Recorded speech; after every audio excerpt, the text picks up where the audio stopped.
इस चैप्टर का नाम है एंगल एंड मेजरमेंट। हम सभी जानते हैं एक सर्कल 360 डिग्री का होता है, तो इस क्वेश्चन में वही प्रूव करना है। Angles are coterminal.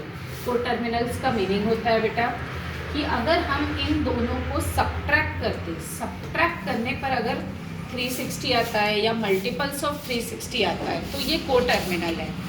अगर ये ना तो 360 के मल्टीपल्स आते हैं ना 360 आता है, मतलब ये कोटर्मिनल्स नहीं हो सकता है। ठीक है, फर्स्ट वन दोनों को सब्ट्रैक्ट करना है। दोनों को सब्ट्रैक्ट किया, माइनस माइनस प्लस होता है। ठीक है, तो आंसर्स क्या आया? 360 आया, मतलब ये कोटर्मिनल है। तो लिखोगे विच is a multiples of 360, multiple of 360। Okay, the pair is a coterminal। अगर ये 360 का मल्टीपल्स नहीं होगा तो ये कोटर्मिनल्स भी नहीं होगा। ठीक है, नेक्स्ट वन। ठीक है, अभी सिमिलरली इस क्वेश्चन में भी वही करना है बेटा। देखो -405, बिग नंबर में से स्मॉल नंबर को सब्ट्रैक्ट करना होता है। बिग नंबर 675 है, माइनस माइनस प्लस, दोनों का सम करो। ठीक है, 1080। देखो 3 इंटू 360 1080 होता है, मतलब ये किसका मल्टीपल्स है? 360 का मल्टीपल्स है। तो which is a multiples of a 360, which is a multiples of 360, द पेयर -405 675 आर कोटर्मिनल। ठीक है, तो ये कोटर्मिनल्स तो प्रूफ हो गया। बाकी क्वेश्चंस होमवर्क है इसका करना। नेक्स्ट क्वेश्चन एक्सप्लेन कर रही हूँ मैं। Draw the angles. क्या करना है इसके बाद के क्वेश्चंस में? एंगल्स ड्रॉ करना है आपको। ठीक है, हमने एक्चुअली ये क्लास 11th है, लेकिन 10th में भी आप लोगों ने कोऑर्डिनेट्स बनाना सीखा है। First coordinate, second coordinate, third coordinate, उसी के अकॉर्डिंग सभी आपको सेकंड क्वेश्चंस में दिया है। Draw the angle. क्या दिया है? Draw the angle of the following. Okay, आपको एंगल ड्रॉ करना है एंड डिटरमाइन करना है कि वो कौन से कोऑर्डिनेट्स में भी है।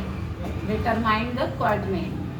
ठीक है, कोऑर्डिनेट बनाने के लिए हम सभी जानते हैं ये डायग्राम्स है।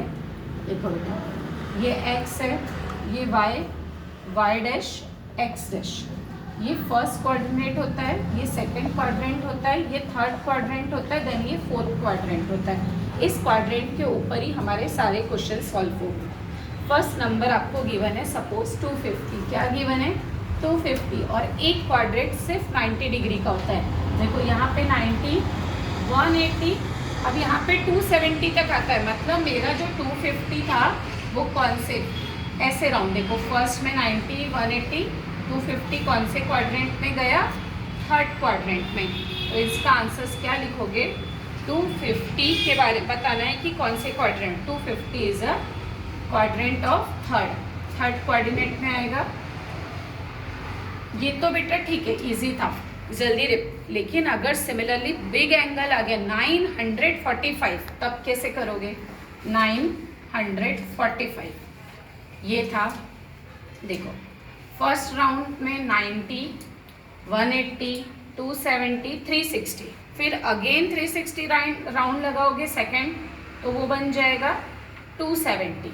ठीक है, अभी हमारे पास कैसे 945, फिर अगेन 90 प्लस किया, अगेन 90, मतलब ये 945 कौन से क्वाड्रेंट में आ चुका है मेरे पास?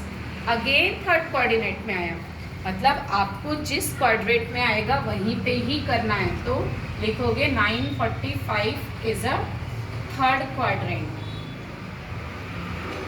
अभी एक और थर्ड क्वेश्चन इसी पे बताती हूँ मैं। ये क्वेश्चन है आपका 176। ओके, 176। देखो यहाँ 90 था, यहाँ पे 180 आता है, तो 180 से लेस देन है, तो कौन से क्वाड्रेंट पे जाएगा? ये वाला सेकेंड क्वाड्रेंट पे। 180 तक होता है, मतलब आप क्या लिखोगे? 176 इज अ सेकेंड क्वाड्रेंट। तो आपको इस तरह से बाकी क्वेश्चंस भी सॉल्व करने हैं कि कौन सा एंगल कौन से कोऑर्डिनेट में होगा।